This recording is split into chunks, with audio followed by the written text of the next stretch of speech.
जय हिंद प्यारे साथियों। इस वीडियो में बात करने वाले हैं आईआरबी जीडी की न्यू वैकेंसी के बारे में। तो इससे पहले भी मैं आप सभी को अपडेट दे चुका हूं और भी कुछ इन्फॉर्मेटिव जानकारी इस वीडियो में आप सभी को मिलने वाली है। साथ ही में पूरी भर्ती की जानकारी इस वीडियो में मैं आप सभी को दूंगा। आप सभी को पता है कि सबसे पहले इंफॉर्मेशन हमारे चैनल के द्वारा ही आपको आईआरबी की भर्ती के बारे में दी गई थी।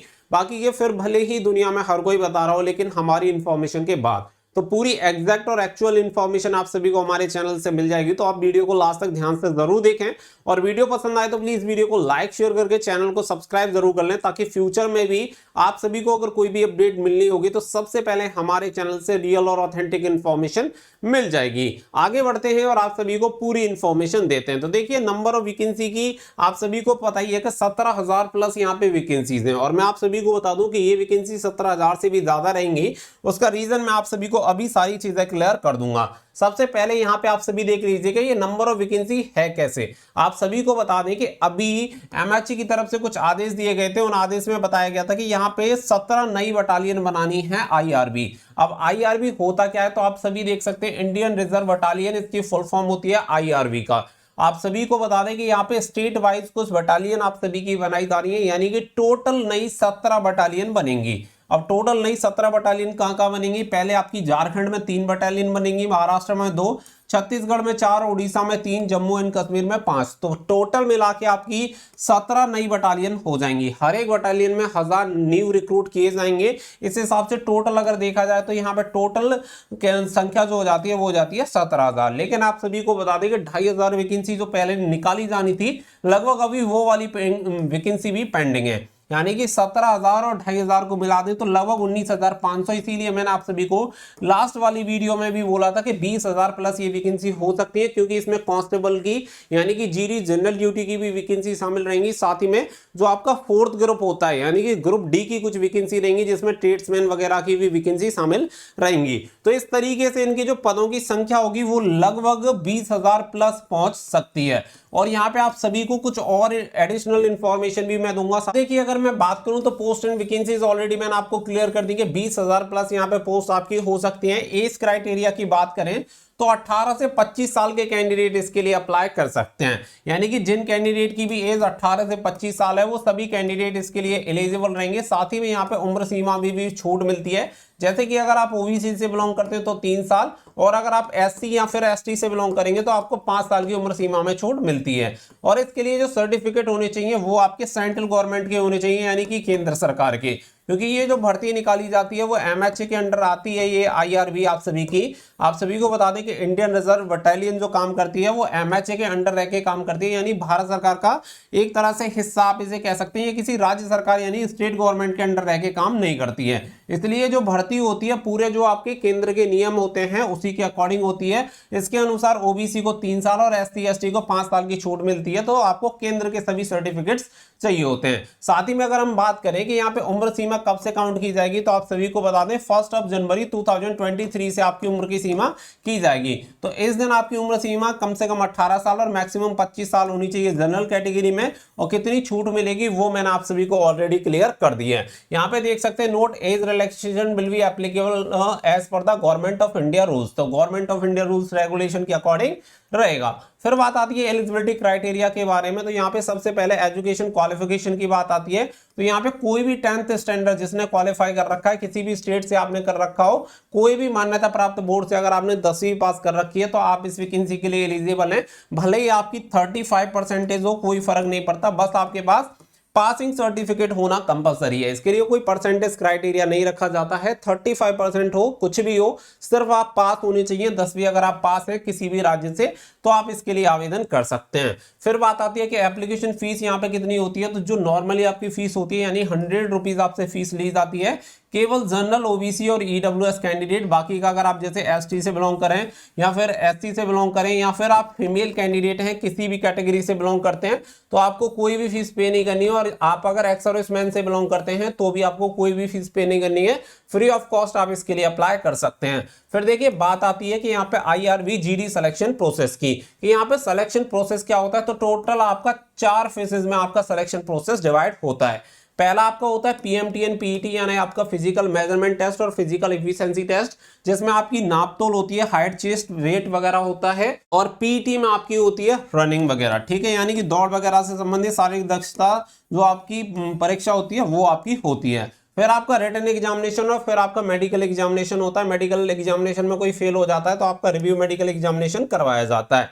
तो ये हो गया इसका प्रोसेस। अब प्रोसेस के बारे में अगर स्टेप बाय स्टेप चलें तो देखिए यहाँ पे सबसे पहले PMT PET देख लेते हैं। तो यहाँ पे आप सभी को बता दें कि अगर आप मेल कैंडिडेट हैं तो आपको 5 किलोमीटर की जो रनिंग है वो 24 मिनट में कंप्लीट करनी होगी। इसका पहले प्रोसीजर थोड़ा सा अलग हुआ करता था, अब इस बार भर्ती में आपको कुछ बदलाव देखने के लिए मिलेंगे। साथ ही में जो लेटेस्ट वाली चीज है वो मैं आपको बता रहा हूँ, अगर आप फीमेल कैंडिडेट हैं तो 1.6 किलोमीटर की रनिंग 8 मिनट 30 सेकंड में आपको पूरी करनी होगी।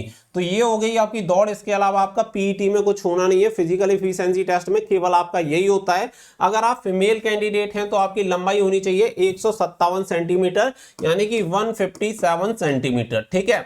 अगर आप मेल कैंडिडेट हैं तो आपकी लंबाई होनी चाहिए 170 सेंटीमीटर। आप सभी को पता है SSC GD का लगभग क्राइटेरिया सेम यही क्राइटेरिया रहता है। और बाकी का अगर जैसे कि अगर आप बात करें यहाँ पे चेस्ट की ओनली फॉर मेल कैंडिडेट तो 80 से 85 सेंटीमीटर सीना आपका होना चाहिए। बाकी का अगर आप ST कैटेगरी से बिलोंग करते हैं तो आपको छूट मिल जाती है। फीमेल कैंडिडेट 152 सेंटीमीटर की लंबाई वाले कैंडिडेट अप्लाई कर सकते हैं। साथ ही में अगर मेल कैंडिडेट हैं तो 165 सेंटीमीटर जिनकी हाइट है वो सभी कैंडिडेट अप्लाई कर सकते हैं ST कैटेगरी में। तो ये तो हो गई आपकी हाइट चेस्ट और रनिंग वगैरह की बात। इसके अलावा जो छूट मिलती है वो गवर्नमेंट ऑफ इंडिया के रूल रेगुलेशन के अकॉर्डिंग मिलती है।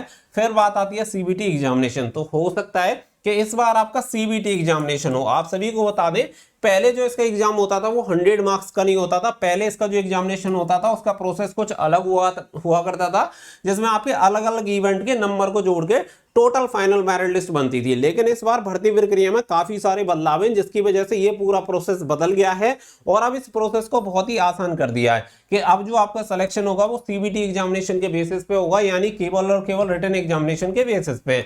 ये एग्जाम आपका CBT बेस्ड हो सकता है या फिर OMR बेस्ड हो सकता है। दोनों चीजों में से जो भी पॉसिबल होगी वो उसके अकॉर्डिंग रहेगा।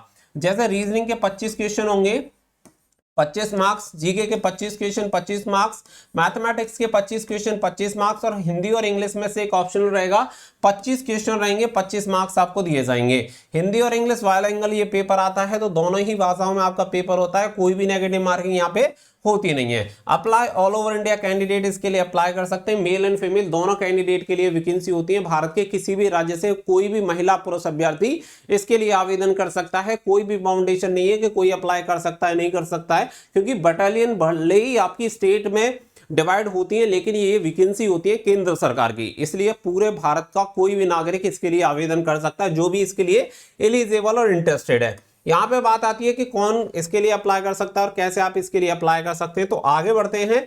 तो यहाँ पे आप सभी को बता दें कि देखिए इसकी ऑफिशियल वेबसाइट का बताया हुआ है। साथ ही में मैं आप सभी को बता दूं कि यहाँ पे मैं कुछ इंपॉर्टेंट डेट्स आपको बता रहा हूँ कि यहाँ पे जैसे अगस्त 2023 लिखा हुआ है ऑनलाइन एप्लीकेशन फॉर्म और closing date of online application form सितंबर 2023 यहाँ पे लिखा हुआ है। इसका रीजन मैं आप सभी को बता देता हूँ कि देखिए MHC की तरफ से ये तो आदेश दे दिए गए हैं कि यहाँ पे 17 नई बटालियन बननी है, जिसके लिए रिक्रूट किए जाने हैं कितने 17,000 नए रिक्रूट, यानी कि 17,000 कैंडिडेट की नई भर्ती होनी है।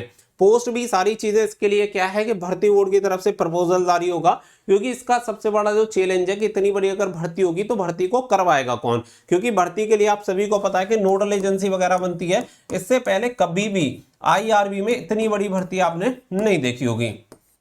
इससे पहले जो भर्तियां निकलती थी वो जैसे 3,000 हो गया, 2,500 हो गया, 15,000 हो गया, कुछ इस तरीके से वैकेंसी निकलती थी। मैक्सिमम 3,000 मानो। तो इससे क्या होता था कि कोई भी उसे एग्जामिनेशन को कंडक्ट करवा लेता था। जब ये 17,000 की भर्ती हो जाएगी और पूरे केंद्र में ये भर्ती निकाली जाएगी तो ये भर्ती अपने आप में काफी बड़ी होगी, जो कि एक चैलेंज रहेगा अपने आप में। तो इसके लिए एक नोडल एजेंसी हायर करना और एक ऐसी एजेंसी जो इसके एग्जाम को कंडक्ट करवाए। तो ये सारे जो चैलेंजेस हैं अभी ये चल रहे हैं। जब इसका प्रपोजल एकदम से क्लियर हो जाएगा कि कौन नोडल एजेंसी रहेगी, कौन इसका भर्ती कंडक्ट करवाएगी, कौन इसका एग्जामिनेशन करवाएगी, तो इसके बाद इसके जो भी इंटीमेशंस वगैरह होंगी वो डिपार्टमेंट को भेजी जाएंगी और MHF को जब इसका प्रपोजल रिसीव हो जाएगा उसके अकॉर्डिंग अप्रूवल मिल जाएगा तो उसके अकॉर्डिंग इस भर्ती का नोटिफिकेशन रिलीज होगा। तो जरूरी नहीं है कि अगस्त में आपका ये नोटिफिकेशन आ जाए, हो सकता है कि इस नोटिफिकेशन को आने में और टाइम लगे, लेकिन ये आपके लिए गुड न्यूज ये है कि ये वैकेंसी काफी बम्पर वैकेंसी और काफी बड़ी भर्ती अपने आप में रहेगी। और आप सभी को बता दें कि इसकी कट ऑफ बहुत ज्यादा हाई जाने के चांसेस बिल्कुल नहीं रहेंगे, क्योंकि बहुत सारे लोग इसके बारे में अवेयर नहीं होंगे। और कोई भी भर्ती जब फर्स्ट टाइम इस तरीके की होती है तो उसमें फर्स्ट टाइम वाले कैंडिडेट को बहुत ज्यादा बेनिफिट मिलता है। तो मैं आपको सजेस्ट करूंगा कि आप इस भर्ती में अप्लाई जरूर करें, और इसकी जो भी अपडेट रहेगी वो मैं आपको टाइम टू टाइम प्रोवाइड कराता रहूंगा। इसके लिए चैनल को आप सब्सक्राइब करके जरूर रखिएगा। साथ ही में मैंने वीडियो के डिस्क्रिप्शन में टेलीग्राम का लिंक दे रखा है, आप वहां भी कनेक्ट हो सकते हैं। अगर आपको कोई क्वेश्चन पूछना है तो आप मुझे इंस्टाग्राम पर फॉलो कर सकते हैं, उसकी भी लिंक आपको वीडियो के डिस्क्रिप्शन में मिल जाएगी। साथ ही में बहुत सारे बच्चे एयरफोर्स नेवी की तैयारी कर रहे होते हैं, इंडियन कोस्ट गार्ड की तैयारी कर रहे होते हैं, उन सभी के लिए यहाँ पे सूरवीर 2.0 बैच चलाया गया है अनअकैडमी प्लस पर, जहां पे मैं आपकी जनरल स्टडीज की क्लास ले रहा हूं, बाकी के भी टॉप एजुकेटर आप सभी की क्लासेस यहां पे ले रहे हैं। तो इसका लिंक मैंने वीडियो के डिस्क्रिप्शन में दे दिया है, वहां पे जाके आप अनअकैडमी में फॉलो करके इसके लिए एनरोल कर सकते हैं। One of the best batch आप सभी के लिए रहेगा, जिससे कि आपकी तैयारी काफी अच्छे तरीके से हो जाएगी। तो आपका रिलेटिव या आपका कोई भाई वगैरह भी तैयारी कर रहा है तो आप उसे भी सजेस्ट कर सकते हैं, वो भी इसके लिए एनरोल कर सकते हैं। तो फटाफट से जाके एनरोल कर लीजिएगा, और उम्मीद करता हूं कि पूरी जानकारी इस वीडियो में आप सभी को डिलीवर हो गई होगी। तो हर एक इंफॉर्मेशन आईआरबी की भर्ती के संबंध में आपको सबसे पहले हमारे चैनल के द्वारा मिलती रहेगी, चाहे कोई भी अपडेट रहो आपको रेगुलर बताते रहेंगे। तो आप कनेक्टेड जरूर रहिएगा, मिलते हैं नेक्स्ट वीडियो में। तो थैंक यू फॉर वॉचिंग, जय हिंद, जय भारत।